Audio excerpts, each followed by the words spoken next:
భరతవర్షంలో ఒక పరిపూర్ణమైన అన్వేషణలో మనిషి యొక్క ద్వంద్వ కోరికలను సమన్వయం చేయడానికి ఒక అద్భుతమైన మార్గాన్ని కనుగొని దేశంలో సుప్రసిద్ధ క్షేత్రాలను దర్శించుకుని వాటి విశిష్టతను తెలుసుకుంటున్నామని పర్యాటక యాత్రికులు తెలిపారు. అందులో భాగంగా కాకినాడ రూరల్ మండలం సర్పవరం గ్రామంలో వేంచేసి ఉన్న శ్రీ రాజలక్ష్మి సమేత భావనారాయణ స్వామి వారిని దర్శించినట్లు పర్యాటక యాత్రికులు తెలియజేశారు. ఆంధ్ర అన్వేషణలో మేము పైన పేర్కొన్న అధ్యాయాలను కవర్ చేసిన 35 మంది వ్యక్తుల సమూహంతో భారతదేశం అంతటా పర్యటించి ఇక్కడ ఉన్న సంస్కృతి మరియు అద్భుతమైన దేవాలయాలను చూడడానికి మొదటిసారిగా ఆంధ్రాకు చేరుకున్నామని అన్నారు.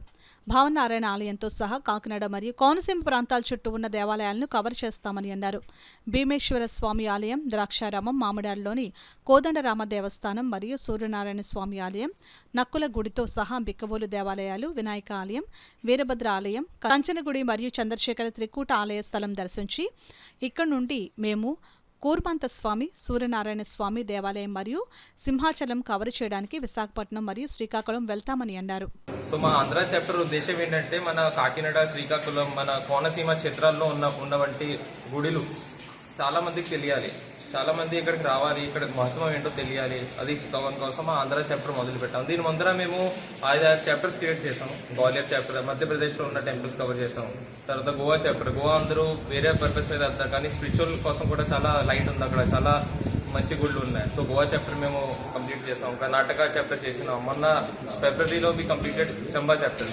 చంబా చాప్టర్లో హిమాలయన్ బెల్ట్లో, హిమాచల్ బెల్ట్లో ఉన్న టెంపుల్స్ మొత్తం కవర్ చేసి, సో ఆంధ్ర మా గ్రూప్ రావడం చాలా ఫస్ట్ టైం. 30 మెంబర్స్లో అందరూ రకరకాల ఫీల్డ్ అకాడమిషియన్స్ ఉన్నారు, రీసెర్చర్స్ ఉన్నారు, bureaucrats, ex army people, everybody is a part of our cohort.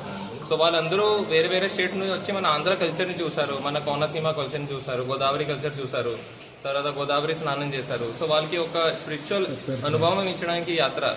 So ఈ యాత్ర భవనారాయణలో ఇవాళ మేము సెకండ్ డే అనమాట. నిన్న ద్రాక్షారామం చేసి, బికావులు చేసి వచ్చి ఇవాళ ఇక్కడ చేసి అన్నవరం కూడా వెళ్ళి మా ప్లాన్ ఉంది. తర్వాత వైజాగ్ చేరుకుని అక్కడ నుంచి సింహాచలం చేసి శ్రీకాకుళంలో మా యాత్ర కొట్టే ప్లాన్.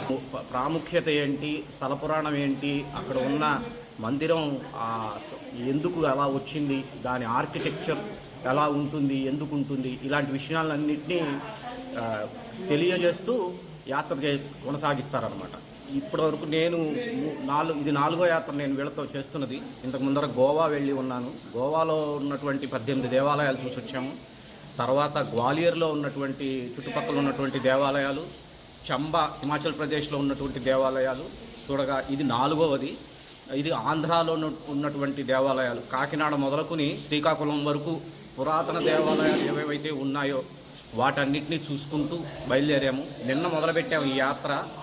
నిన్న మేము దక్షారామం చూసి వచ్చాము. అక్కడ ఇంకొక బిక్కవోలు, దక్షారామం, అక్కడ ఉన్నటువంటి దేవాలయాలన్నీ చూసాము. ఇవాళ ఇక్కడ భావనారాయణ స్వామి దర్శనం చేసుకునే అవకాశం కలిగింది మాకు. ఇక ఇలా చూసుకుంటూ అన్నవరం మీదకుండా శ్రీకాకుళం వరకు వెళ్ళి సూర్యదేవాలయము, సూర్యనారాయణ స్వామి దేవాలయము, శ్రీకూర్మంలో అయ్యవారి దర్శనము ఇవన్నీ చేసుకుంటూ మాది ఆదివారంతో ఈ యాత్ర ముగుస్తుంది.